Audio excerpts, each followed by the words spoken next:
The summer of 1984 was supposed to be one of those magical trips, the kind of journey that families remember for the rest of their lives. A father and his young daughter, their car packed with snacks and suitcases, set out on the open road, their spirits high and laughter echoing off the highway. But somewhere along those endless stretches of dusty blacktop, they simply vanished.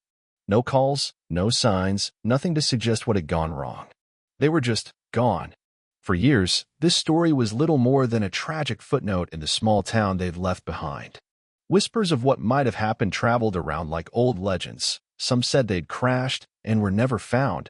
Others hinted at something far more sinister. Yet, without a single clue, all anyone could do was guess. The father's name was Alan, a quiet man who'd worked at the local hardware store, known for his easy smile and gentle manner. His daughter, Emily, was only 8, a bright-eyed girl with a giggle that could light up a room. They'd been inseparable, and those who knew them couldn't imagine them just driving off and never coming back. But the mystery never truly died. It lingered in the back of people's minds, an unfinished chapter that left everyone uneasy. Friends and family tried to move on, but every now and then, someone would bring it up again, wondering how a father and his daughter could just disappear without a trace. The police had long since closed the case, filing it away as an unsolved mystery. And with time, even the memories of that summer began to fade. Then, 16 years later, something happened that turned those quiet whispers into a roar. In a rundown junkyard miles away from where Alan and Emily were last seen, a mechanic stumbled upon an old car covered in rust and weeds. It looked like it had been sitting there for decades, a forgotten relic of the past. But when he popped the trunk, he found something that would shake the town to its core, a discovery that would finally shed light on the mystery that had haunted them for so long. The car was the same make and model as Alan's, a 1979 Chevy Impala, its paint faded and tires deflated. The sight of it alone was enough to send a shiver down the mechanic's spine. He called the police right away, and soon the lot was crawling with officers and crime scene investigators, combing over every inch of the vehicle. There was a hush in the air as they worked, everyone knowing that this car was more than just a piece of scrap metal.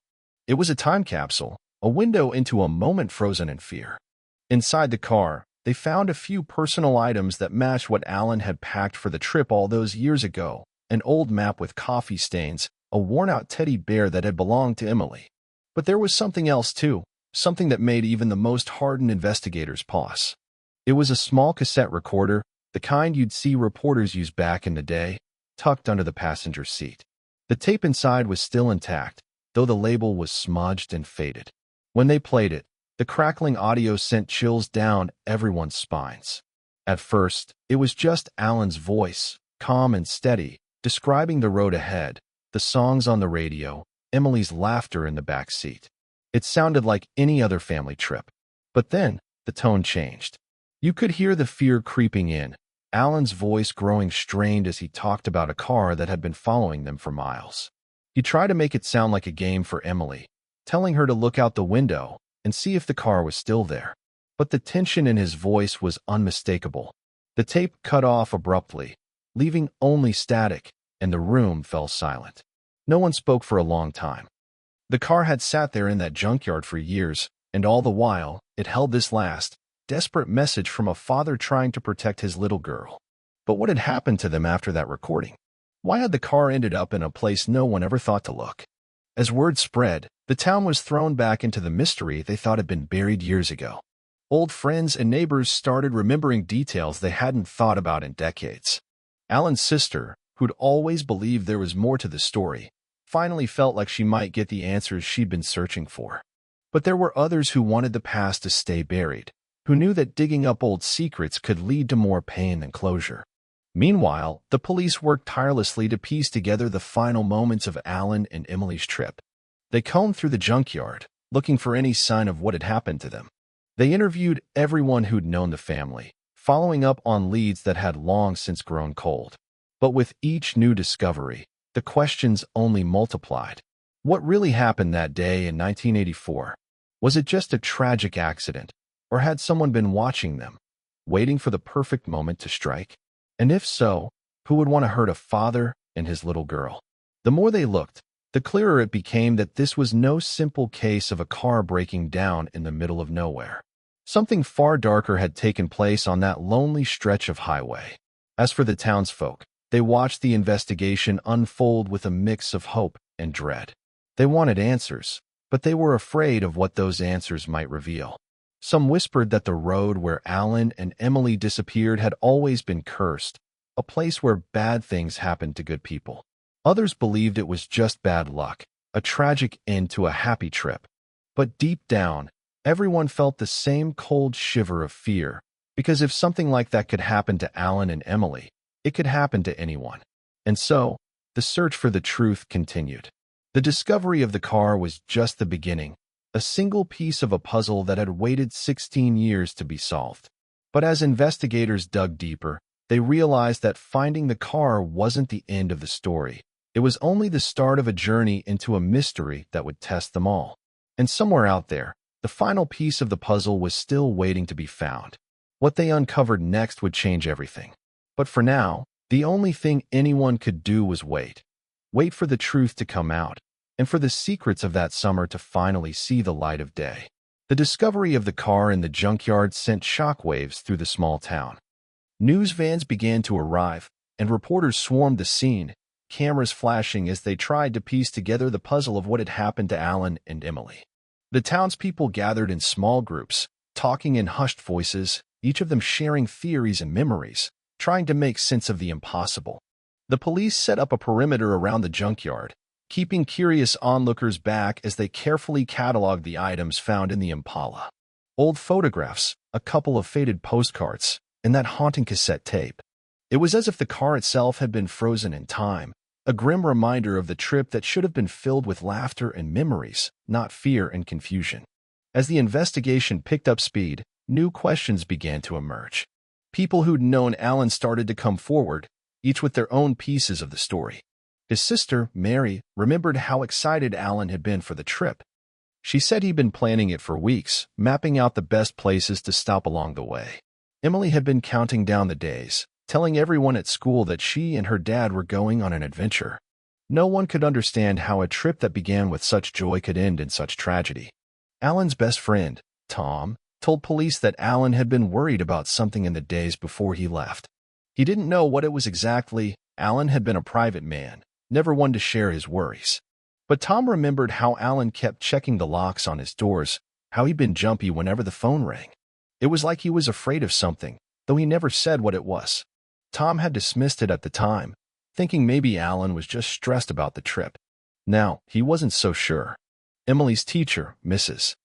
Carter, remembered how the little girl had drawn pictures of the places she wanted to visit, the mountains, the lakes, the little roadside diners she and her dad were going to stop at. She'd been so excited, telling everyone she'd send them postcards. Those memories of Emily's innocent excitement weighed heavily on everyone. It made the mystery even harder to bear. Meanwhile, the police continued to work around the clock. They searched the junkyard inch by inch, looking for anything that might have been missed. The car had been there for so long that nature had started to reclaim it, weeds growing through the wheel wells, rust eating away at the once shiny chrome. But despite the years, the car still held secrets. The trunk, which had been forced open, contained nothing but a spare tire and an old blanket. The glove box held a few receipts and a crumpled fast food napkin. But there were no signs of Alan or Emily, no clues to where they might have gone. The tape recorder became the focus of the investigation. Audio experts were brought in to clean up the static, to pull every word from the crackling tape. They played it over and over, hoping to catch something that might have been missed. Alan's voice was calm at first, but as the minutes passed, the fear became more and more apparent. He kept talking about the car that was following them, describing it in shaky detail, a dark sedan, headlights that wouldn't dim, a driver he couldn't quite see. Emily's voice could be heard too, small and scared, asking her dad what was happening. But then, nothing. Just static. The tape ended without any answers, leaving everyone with the same haunting question. What happened next? As investigators tried to trace the car's last known movements, they hit dead end after dead end. The roads Alan had planned to take were mostly empty back in 1984, winding through rural areas where no one would have noticed a single car slipping off the road.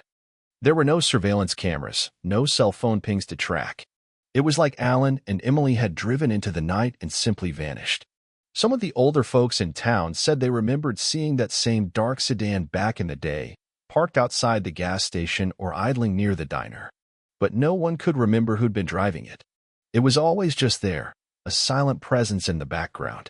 Was it coincidence? Or had someone been watching them even before they left on their trip? The more people talked, the more the town's buried fears began to surface. There had always been stories about that stretch of highway, strange sightings, cars that broke down without warning, travelers who said they felt like they were being watched.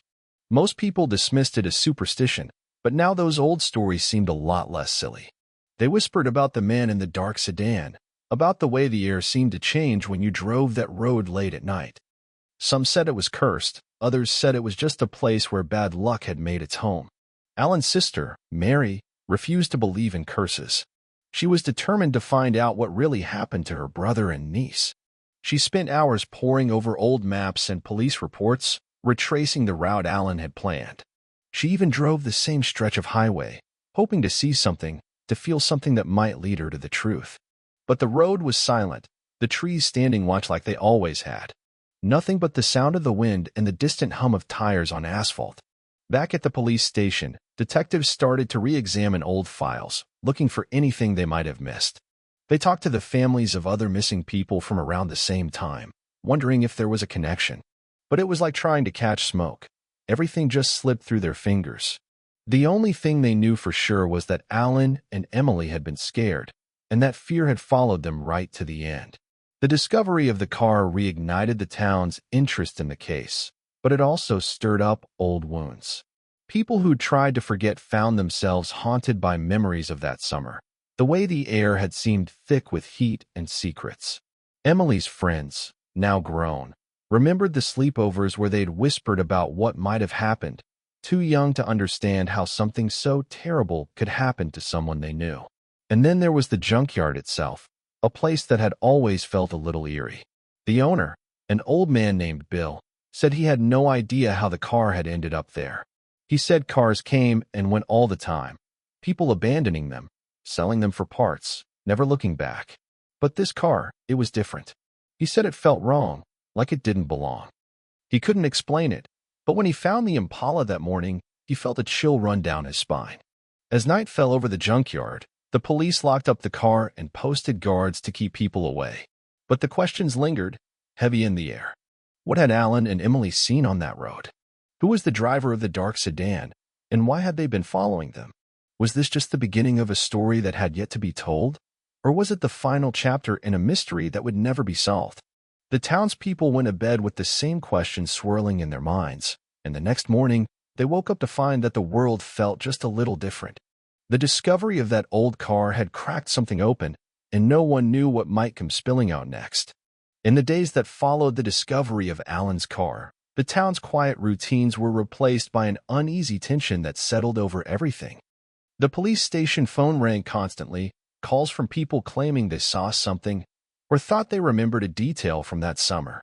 But as the tips poured in, they were a mix of half-truths and vague memories, each one leading nowhere and leaving the detectives more frustrated than before. Mary spent her days at the police station, combing through every scrap of evidence, her eyes red from hours of staring at old documents and maps. She was determined to keep Alan and Emily's story alive, to make sure no one forgot them. At night, she would sit by the kitchen table, the cassette tape playing softly in the background, as if Alan's voice could guide her through the darkness. Each time she heard his calm tone turn to fear, it was like a knife in her heart, but she refused to let that fear stop her. Across town, Tom found himself haunted by the last conversation he'd had with Alan. He kept going over it in his mind, trying to find a clue he might have missed. Alan had sounded nervous, distracted. Tom had tried to joke with him, to lighten the mood, but Alan's forced smile had stayed with him. Now, Tom wondered if Alan had known more than he let on, if he'd been trying to protect Emily from something he couldn't name. As the days turned into weeks, the investigation began to take a toll on everyone involved. The lead detective, a grizzled man named Frank, had been with the department for decades. He'd seen plenty of missing persons cases, but this one was different.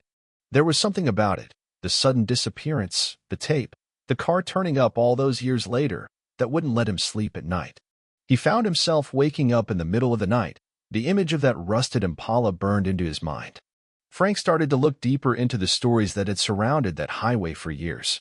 He pulled out old files, cases that had long been closed or forgotten.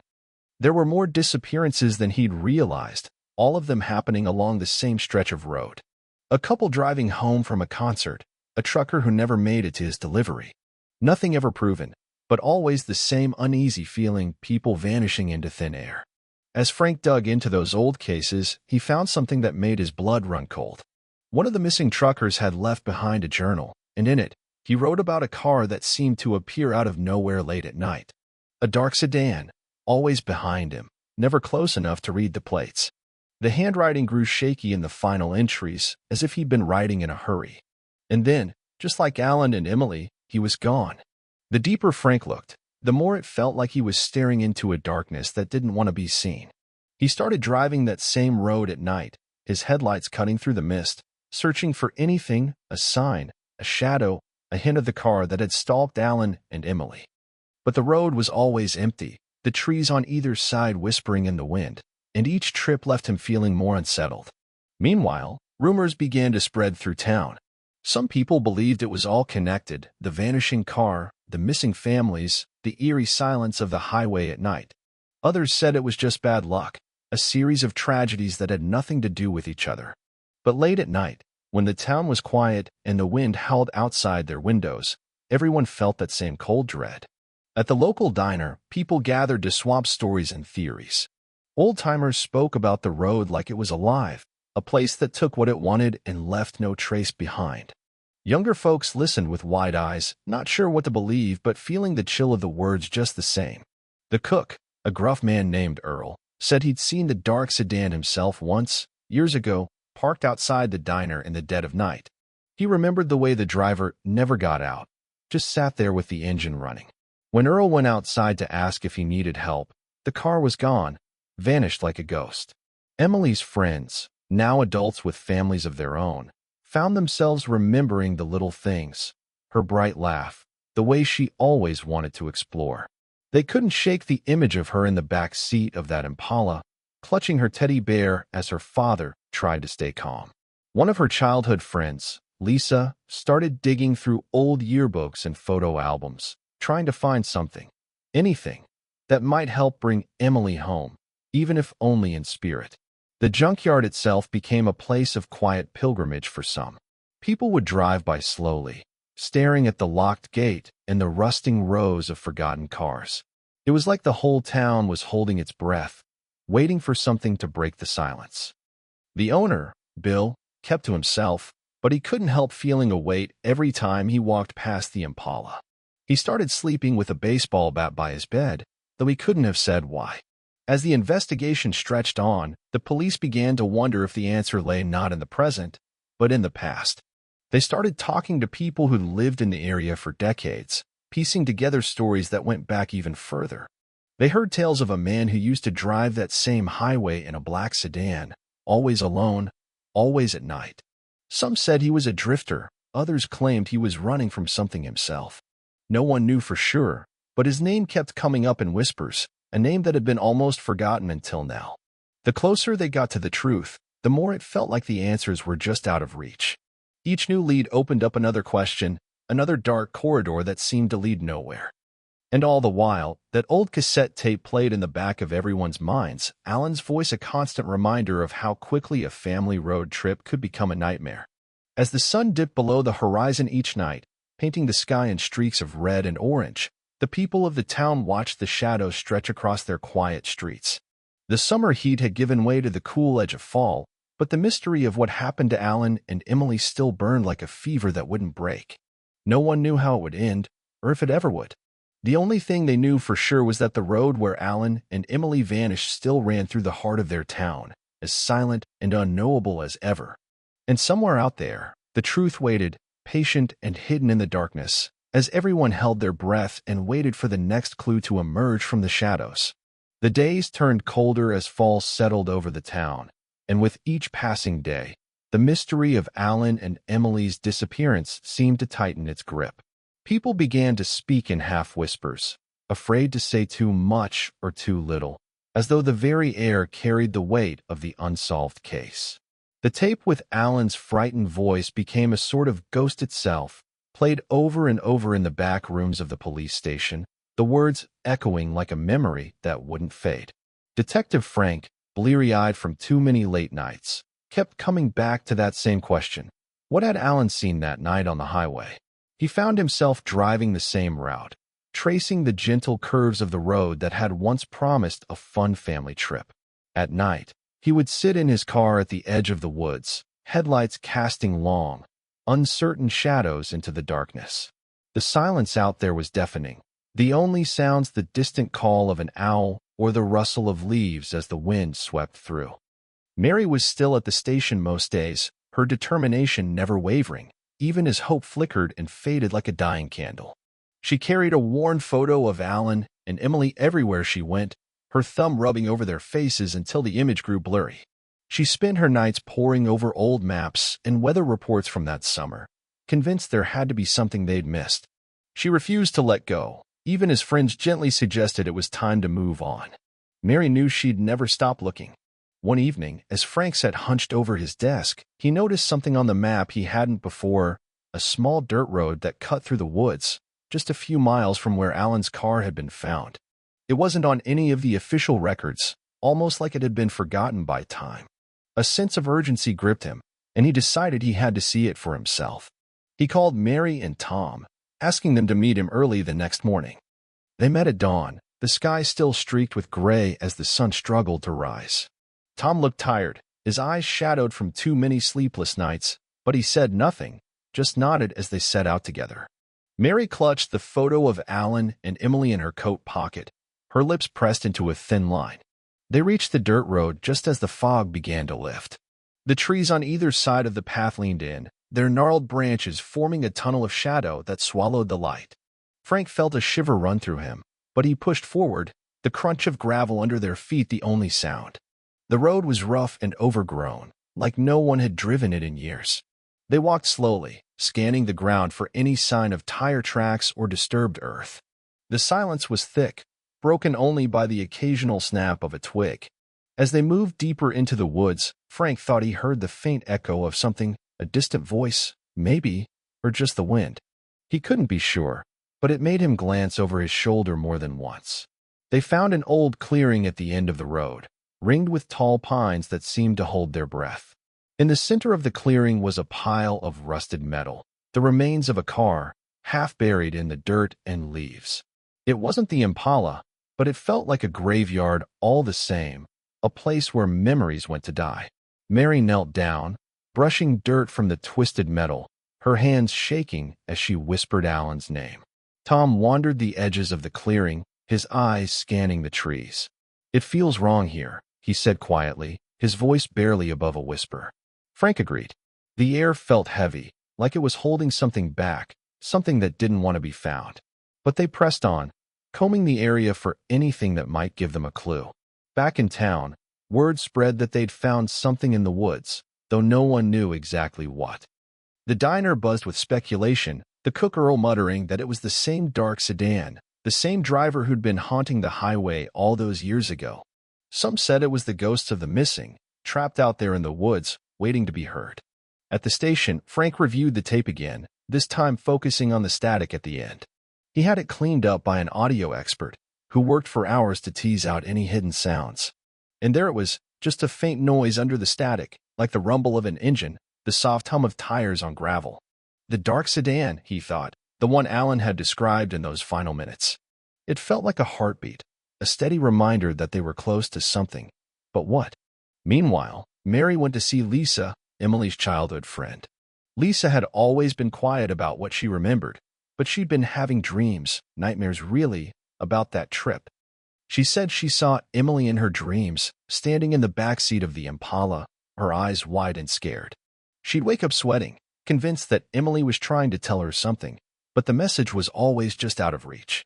Tom tried to be the calm one, the voice of reason, but he too was starting to feel the weight of it. He began to see the dark sedan in his own dreams, headlights flaring in the night as it followed him down endless roads. Each time he woke up, his heart pounded like it was trying to escape his chest. As the pieces began to come together, a pattern started to form. Frank mapped out the sightings of the dark sedan over the years, the disappearances that always seemed to happen on nights when the moon was just a sliver in the sky. It was as if the car only appeared when the darkness was thickest, when there was no one else on the road to see. One night, Mary stood alone at the edge of town, staring down the highway that had taken her brother and niece. The wind was cold, carrying the scent of autumn leaves and something else she couldn't name. In the distance, she thought she saw headlights, a flash of bright white that cut through the night before vanishing again. She stood there, frozen, her breath coming in short gasps as the darkness pressed in around her. Back in the woods, Frank and Tom planned one more search. They would go back to the clearing, this time with lights and cameras, determined to find something they'd missed. They felt the answers were close, so close they could almost touch them. But there was also fear, a cold, creeping dread that whatever they found would change everything. The tension built like a storm, the town holding its breath as the final pieces of the puzzle slipped into place. Everyone could feel it, the sense that they were standing on the edge of something vast and terrible. The mystery that had haunted them for 16 long years was about to break open, and none of them knew what they would find when it did. As they prepared for the final search, the town seemed to grow quieter still, as though the very earth was listening. The wind whispered through the pines, the road stretched out under the silver light of the moon, and in the distance, the faint echo of an engine rumbled through the night, carrying with it the promise of answers and the fear of what those answers might reveal. The next morning, the town woke to a thick, rolling fog that wrapped around the houses and crept across the fields. It felt like a warning, a veil that kept the sun from shining through and turned every sound into a muffled whisper. Frank, Tom, and Mary stood at the edge of the woods, their breath visible in the cold air. The map in Frank's hand was worn soft from his fingers, tracing it over and over, as if the lines themselves held the answer he needed. They set out down the narrow path, their footsteps hushed by the carpet of wet leaves. Mary held her flashlight tight, the beam cutting a narrow swath of light through the fog. Tom walked close beside her, every nerve on edge, while Frank led the way with grim determination. They reached the clearing quickly, the pile of twisted metal looming like a skeleton in the gray light. This time, they came prepared. Tom carried an old video camera, recording everything in case there was something they couldn't see with their own eyes. Frank had a small tape recorder in his pocket, the same kind Alan might have used all those years ago. Mary clutched the photo of Alan and Emily, her fingers white-knuckled around the worn edges. They started to search the clearing again, this time carefully turning over stones and pushing aside the underbrush. Every rustle of the wind made Mary flinch, every snapping twig set her heart racing. She couldn't help but feel that the woods were watching, waiting. Tom moved to the edge of the clearing, his camera scanning the trees. For a moment, he thought he saw movement, a flash of dark metal between the trunks. But when he turned his head, there was nothing there but the drifting fog. Frank found an old tire track partially buried in the soft earth, so faint it was almost gone. He knelt to brush away the leaves, tracing the line with his fingertips. It was headed deeper into the woods, away from the clearing and further from the road. He looked up at Mary and Tom, his eyes dark with resolve. "Let's follow it," he said, his voice low. They moved slowly, the fog swallowing the sound of their steps. The track led them deeper, winding between tall pines and gnarled oaks. They walked in silence, each step measured and careful. The air grew colder, the forest darker, as if the sun had given up trying to break through. Tom's camera battery began to blink red, but he kept filming anyway, feeling like they were on the edge of something they couldn't turn back from. Suddenly, they stumbled into another clearing, this one smaller, hidden by a thick wall of brambles. At the center was a small, crumbling cabin, the wood dark and weathered, the windows shattered. It looked like it had been abandoned for decades, but there was a sense of something recent about it, as if someone had been there only moments before. Frank moved first, pushing open the door with a creak that echoed through the clearing. Inside, the air smelled of damp earth and old smoke. There was a table in the corner, covered in yellowed papers and broken glass. Mary's eyes widened as she stepped in behind Frank, her flashlight catching on a photograph pinned to the wall. It was a picture of Emily, younger than Mary had ever seen her, maybe 6 or 7, standing in front of that same Impala. The photograph was old, the corners curled and torn, but there was no mistaking the bright eyes and shy smile. Tom moved to the table, his hand brushing over the papers. He froze when he saw the same handwriting from the missing trucker's journal, notes scribbled in the margins about sightings of the dark sedan, about the driver who never seemed to sleep. There were more photos, too, blurry shots of cars on empty roads, headlights cutting through the night. And in the center of it all, a map, just like the one Frank had been carrying, but with new marks and red circles that seemed to bleed through the paper. As they pored over the map, Mary felt a cold dread settle in her chest. The marks weren't just random. They formed a pattern, a spiral that seemed to twist tighter and tighter around the highway where Alan and Emily had vanished. It was as if someone had been tracking every disappearance for years, watching the roads like a hunter waiting for the perfect moment. A sudden noise outside made them all jump, an engine, low and steady, rumbling through the fog. They ran to the window, but the mist was too thick to see anything clearly. Mary's heart pounded in her ears as she strained to hear. The engine grew louder, closer, until it seemed to be just outside the cabin. Then, just as suddenly as it started, the sound was gone. The silence that followed was heavier than the fog, pressing in on them from all sides. Frank looked at Mary and Tom, his face pale. "We're not alone out here," he said quietly. "Someone knows we're getting close." They left the cabin quickly, the weight of what they'd found settling like a stone in their chests. As they made their way back to the road, Mary couldn't shake the feeling that they were being watched. She kept glancing over her shoulder, half expecting to see that dark sedan gliding silently between the trees. But there was nothing there, just the endless fog. Back in town, the news of the cabin spread fast. People whispered about the map and the old photos, about the driver who might still be out there, waiting. Some said it was a curse on the road, that the dark sedan was more than just a car, it was a harbinger, a shadow that slipped through the cracks of the world. Others said it was just a madman, someone who'd spent too long in the dark, feeding off the fear of others. Frank, Mary, and Tom knew they couldn't stop now. The cabin had shown them the pattern, the spiral that pulled everything into its center. They met late into the night, piecing together the clues, each new discovery adding another layer of fear and urgency. The old cassette tape played in the background, Alan's voice a constant reminder of what was at stake.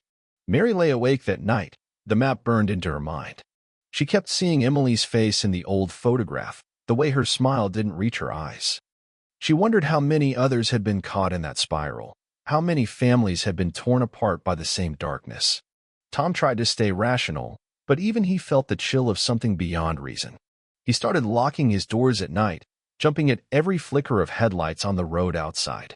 Frank buried himself in the investigation, determined to bring the truth into the light, no matter what it cost. As the days grew shorter and the nights stretched out, the sense of urgency became impossible to ignore. The spiral on the map seemed to close in, the lines drawing tighter with every new clue. And somewhere out there, in the fog and the dark, the engine of the dark sedan rumbled, patient and relentless, waiting for them to make the final move. The air was sharp with cold as Frank, Mary, and Tom stood at the edge of the woods, the map spread out on the hood of Frank's car. The spiral pattern they'd traced over and over had brought them back to this place, this forgotten stretch of road that twisted through the pines like a snake. It was a place that had never felt right, a place where the fog always seemed to hang low and thick, even on the clearest days. Frank tapped the center of the spiral with his finger. "It's tonight," he said, his voice tight. "Whatever's been happening, it's all leading to tonight." Mary clutched the photograph of Emily, her fingers trembling as she tucked it back into her pocket. "We're close," she said softly, her breath fogging in the chill. "I can feel it." Tom glanced at the woods around them, the dark trees silent and watchful. He'd never been a superstitious man, but tonight the world felt different, like it was holding its breath, waiting for something to break. They set out down the road, the crunch of gravel under their feet the only sound. The fog was thicker than ever, swirling around them and making the world feel small and claustrophobic. Frank led the way, his flashlight cutting through the gloom in jittery sweeps.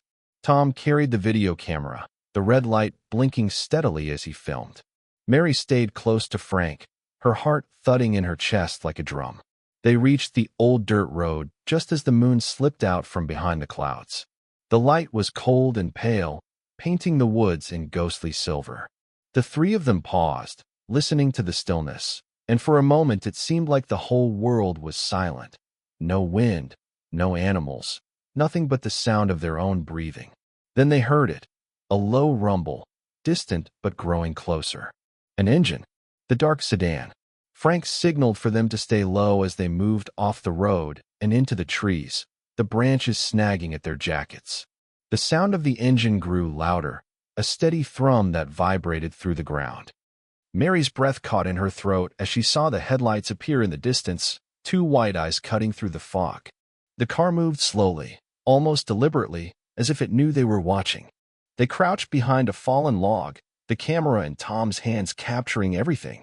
The sedan rolled to a stop in the middle of the road, its engine idling softly. Frank's hand was on Mary's shoulder, grounding her as they watched. The driver's door opened, and a man stepped out, tall, broad-shouldered, wearing a dark coat that blended with the night. His face was hidden by the shadows, but the way he moved was calm, almost casual. He walked around the car, pausing to run a hand along the trunk as if he were checking for something. Then he turned and looked straight into the woods, straight at them. Mary's blood ran cold as his gaze met hers, even from that distance. He knew they were there. Slowly, he raised one hand and beckoned them forward. Frank hesitated, then took a step forward. "We're here for Alan and Emily," he said loudly, his voice steady despite the fear that twisted in his gut. "We know what you've been doing." The man tilted his head, the faintest smile playing on his lips. He didn't speak, he just stood there, the fog swirling around him like a cloak. Then he turned and opened the trunk.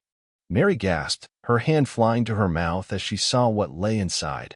An old, battered suitcase, the same kind Alan had carried on that last trip. The man stepped back, leaving the trunk open, and gestured for them to come closer. Frank moved first, his footsteps crunching on the gravel as he approached. Mary and Tom followed, hearts pounding. The man watched them, his expression unreadable in the dim light. Frank reached the trunk and opened the suitcase. Inside was a stack of old cassette tapes, each labeled with a date and a name. Emily's name was there, scrawled in Alan's neat handwriting. There was also a faded photograph of the Impala, the same car that had started it all. Mary reached for the tapes, her fingers brushing over the plastic cases. "This is it," she whispered. "This is what he was recording." Tom lifted one of the tapes, his brow furrowed as he read the date, 2 days before Alan and Emily disappeared. "Why keep these?" he murmured. "What does he want us to see?" The man stepped closer then, his boots silent on the road. "Because the truth is in the recordings," he said, his voice low and calm. "Your brother and niece, they weren't the first. They won't be the last. But tonight, it ends." His words sent a chill down Mary's spine. She looked up at him, trying to see his face in the shadows. "Who are you?" she demanded, her voice shaking. "Why are you doing this?" He smiled, and in that moment, the fog seemed to thin just enough for her to see his eyes, cold and empty, like a doll's. "I'm just the driver," he said softly. "The road chooses. I only follow." Before any of them could react, he reached into his coat and pulled out a small device, a remote of some kind. He pressed the button, and in the distance, they heard an explosion. A burst of light lit up the woods, and the ground shook beneath their feet. Frank grabbed Mary's arm. "Run," he shouted, pulling her back into the trees. Tom was right behind them, the camera clutched to his chest. The driver watched them go, the faintest smile still on his lips as he closed the trunk and slipped back into the car. The sedan's engine roared to life, and the headlights swung around, searching the woods. They ran blindly through the fog, the explosion still ringing in their ears. Branches tore at their clothes, but they didn't stop, driven by pure instinct. Behind them, the sedan moved slowly, its headlights sweeping through the trees like searchlights. They reached the edge of the clearing, gasping for breath, and paused just long enough to look back. The sedan had stopped at the edge of the woods. The driver sat behind the wheel, his face lost in the shadows. Then, without a sound, he turned the car around and vanished down the road, swallowed by the fog. Frank, Mary, and Tom stood in the clearing, their hearts still racing. They had the tapes, the final pieces of the puzzle. The mystery of Alan and Emily's disappearance was finally within their grasp. But as they looked at the suitcase, Mary realized that the driver's final words still echoed in her mind. "The road chooses," he'd said. And in that moment, she understood. The road itself was the real mystery, the real danger. They walked back to town in silence, the fog beginning to lift as dawn crept over the horizon. In the distance, the faint glow of headlights marked the highway, but the dark sedan was gone, leaving only the echo of its engine in their minds. They had the answers they'd been searching for, but they also knew that some questions would never be fully resolved. As they crossed the threshold of town, Mary glanced back one last time at the empty road, the woods silent and still. She felt a chill that had nothing to do with the cold. The road had given up its secrets for now. But deep down, she knew the driver wasn't gone. He was still out there, somewhere in the endless miles of asphalt and fog, waiting for the next night when the moon was a sliver and the world seemed just a little darker. The story was over, but the road was always there, always waiting. The morning sun finally broke through the mist, sending thin shafts of light through the trees as Frank, Mary, and Tom made their way back into town. They were exhausted, every muscle aching from the night's chase, but there was a quiet sense of relief in the air. The dark sedan was gone, and with it, the constant, gnawing fear that had haunted their every step. Back at Frank's house, they laid out the tapes on the kitchen table, each one a small piece of the story that had consumed their lives for so long. Tom hooked up an old cassette player and pressed play. Alan's voice crackled through the speakers, calm and steady, recounting the last days of his journey with Emily. There were no more strange sightings of the dark sedan, no more half-heard whispers in the night. Just Alan's determination to keep his daughter safe, and the hope that somehow they'd make it home. As they listened, Mary realized that Alan's recordings weren't just a record of their journey, they were a promise to Emily. A promise that he would never stop trying to find a way out of the spiral. It gave her comfort to hear his voice, even after all these years, and to know that he had never given up. Tom kept filming, capturing their quiet reactions to each new tape. It felt important to document this final chapter, to share it with the world so that no one else would ever feel as lost as they had. The townsfolk gathered at the diner that afternoon, the sun finally warm on their faces as they leaned in to hear the story that had haunted them for decades. Mary shared the details she'd learned, the driver who seemed to know too much, the hidden cabin with its walls covered in maps and photographs, and the eerie calm of the man behind the wheel of that sedan. She didn't have all the answers, but she had enough to piece together the truth. The road itself had become a part of the story, as alive and unpredictable as any of them. Some said it was cursed, others believed it was simply a place where the lost and the restless gathered, pulled in by something they couldn't see. Frank took the tapes to the local radio station, where the owner, a kind old man named Gene, offered to digitize them and play them for the community. Late that night, as the tapes played out over the airwaves, the entire town seemed to hold its breath. In those soft, crackling words, they heard not just the story of a father and daughter lost to the shadows, but the story of everyone who'd ever felt like they were alone on a dark road. Tom's footage became part of a documentary that aired later that summer. It didn't try to explain everything. It simply showed what they'd seen, the fear, the hope, the endless search for the truth. People across the country watched and shared their own stories of strange roads and dark cars that seemed to appear out of nowhere. It became clear that this wasn't just about Alan and Emily. It was about all of them, the roads that twisted through their lives and the shadows they sometimes saw at the edges of the headlights. Mary and Frank stayed close after that. They spent long afternoons walking the same roads they'd once feared, finding comfort in the familiar hum of tires on asphalt and the warmth of the sun on their backs. Mary kept the photograph of Emily in her wallet, a quiet reminder of how fragile and precious life really was. One evening, they stood together at the edge of town, watching the sun dip low behind the pines. The road stretched out in front of them, empty and peaceful in the golden light. "Do you think we'll ever see that car again?" Mary asked, her voice thoughtful, not afraid. Frank shook his head slowly. "I don't know," he said honestly. "But I think if it ever does come back, we'll be ready. We know what it is now, and we know it can't take us like it did before." Tom joined them, his camera hanging at his side. "The road's still out there," he said. "But it's just a road. We're the ones who choose how to travel it." They stood in silence for a while, letting the quiet fill them up. It felt like the end of something, but also the beginning of whatever came next. The dark sedan might still be out there, but they had faced it and walked away. And maybe that was enough. In the months that followed, Mary felt the fear that had once haunted her begin to fade. She found herself sleeping better, dreaming not of endless fog and headlights but of warm summer days and safe, winding roads. She took up painting again, filling canvas after canvas with bright colors and gentle curves that felt like hope. Frank reopened his small repair shop on the edge of town, the place where Alan's Impala had once rolled in all those years ago. He kept the map of the spiral pinned up above his workbench, a quiet reminder of how far they'd come. Sometimes he'd catch himself staring at it, tracing the lines with his eyes and remembering how close they'd come to being swallowed by the road. Tom's documentary found a small but dedicated audience, and he moved on to other stories of quiet towns and restless highways, of people who refused to be lost. But he always carried a copy of the tapes with him, a personal reminder of the road that had nearly claimed them all. As for the road itself, it stayed the same, twisting through the hills and the woods, whispering its secrets to those who traveled it. Some nights, drivers reported seeing strange lights in the fog or hearing an engine that didn't belong. But no one else vanished, and no one else came back with stories of the dark sedan. The town learned to live with the memory of that road. It became part of their folklore, something to be wary of but not afraid. And maybe that was the real victory, not banishing the darkness, but learning how to carry it, to find light in the places it couldn't reach. On the anniversary of Alan and Emily's disappearance, Mary, Frank, and Tom met at the edge of town once more. They didn't say much, just a quiet toast with coffee and paper cups and a shared moment of silence.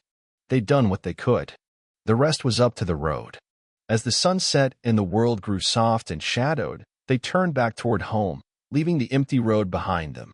They didn't know if the dark sedan would ever appear again, but they knew they'd face it together if it did, because in the end, the road was just a road, and they were more than the sum of the miles they'd traveled.